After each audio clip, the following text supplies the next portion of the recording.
Welcome, everybody. I have with me, to my left or right, I'm never too sure, the apostate prophet. That's not what his mum calls him, but that's what we're going to call him for while we're speaking to him. Unless he decides unexpectedly to convert to Christianity, then we'll just call him prophet, I guess, for the meantime.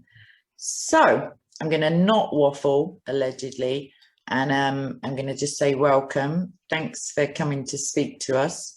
And we're just going to have a little free flow, I think, which is, yeah. Thank you so much for inviting me. I appreciate it very much. I'm happy, glad to be here. I would still like to keep my apostate prophet name, though, no matter what happens. Sure. That's okay. It can be forgiven. Let's put it like that. So Okay, it's all good in the hood, as it were. Right. So firstly, I guess I have got some questions noted down, but that'll go out of the window pretty soon. I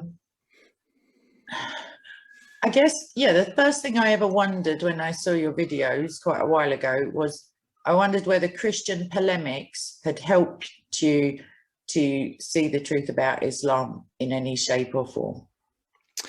well, interesting question. I didn't expect that to for the beginning at all. I do see this sometimes. Well, let's say it didn't play a major role at first when I was questioning Islam, and when I'm sorry, I'm trying to correct my thinking. When I was leaving Islam, but there was a time when I was on the verge of leaving Islam, and also after I had already left Islam, that I was reading biblical records, or biblical perspectives of certain things that are mentioned in the Quran, like, for example, the story of Abraham and Ishmael versus Abraham and Isaac, and the contrast, these inconsistencies, these completely unnecessary inconsistencies between the Quran and the Bible, and how the Quran takes certain stories from the Bible, and how Christian scholars or apologists in criticism of Islam point out that the Quran makes some inaccurate claims, or that it redefines what prophets are and turns certain figures in the Bible into prophets, like Lot, for example. Things like that had a certain influence on me. After I left Islam, I discovered some Christian apologists, some Christian people who I thought were doing a very great job, because what I saw is that there was a great lack of proper criticism of Islam out there among atheist circles. It was like, you should talk about Christianity, you shouldn't talk about Islam. Islam is a sensitive topic, and most people don't really know much about Islam anyway. And it was up to the Christians, like David Wood, for example, to do proper, comprehensive, accurate criticism of Islam. And I always valued that, which is, I guess, why I kind of also found myself closer to these circles after I started publicly speaking against Islam. I think so many things just popped up in my mind.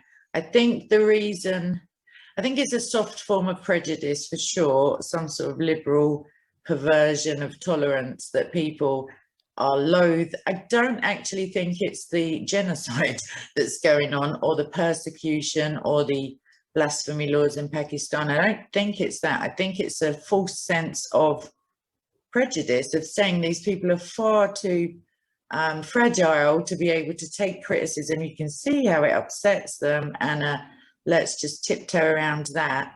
And obviously Islam doesn't have the kind of colonial guilt, I don't know, the sort of missionary history that Christianity does.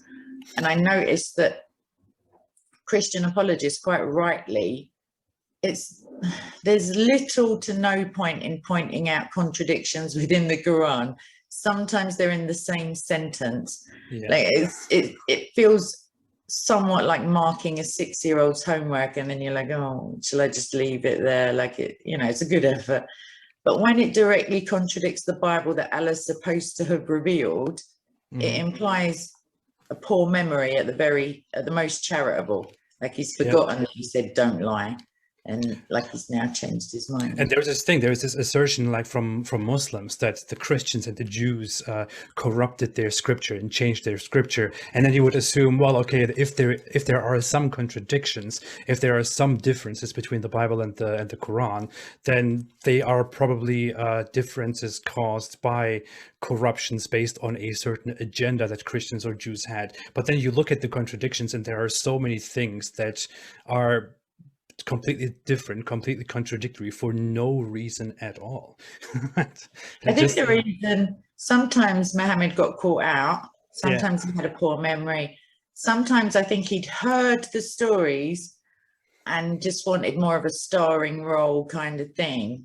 And I think he possibly, I don't really know his psychology, I mean, I can kind of make an educated guess, but I think he wanted to be impressive in as much as these guys have been going around for the last 1,000 years believing this old nonsense.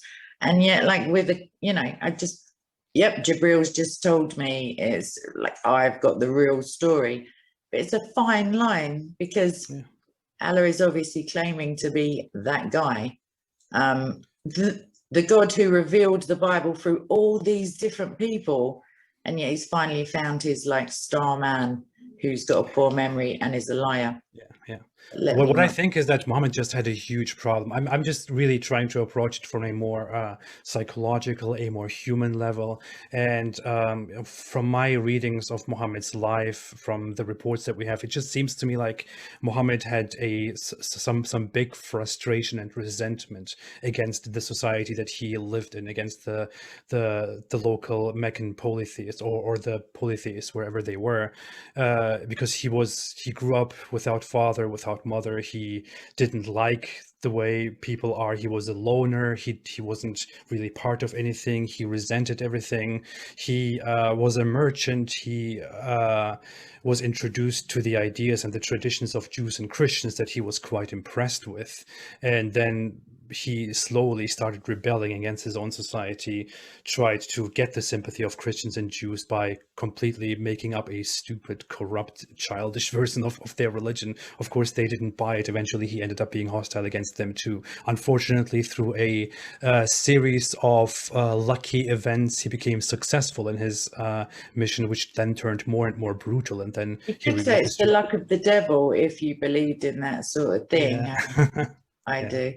So, I think that potentially, psychologically speaking, from what I've read and kind of looked into, the abandonment issues and the sense of insecurity and low self-esteem that would quite rightly, you know, follow on from his childhood and some comments that his cousin made, and even just his name and stuff like that, his surname and what it means. I think that potentially he wanted to assert dominance, and just as the Roman Empire found out, monotheists are much easier to corral into having one goal that can be extra scriptural, you know, like political goals. If everybody's off worshipping a different idol, it's very difficult to get them even to all have a Friday afternoon off at the same time, because it could well be their piece of clay, you know, doesn't like Fridays or whatever it is.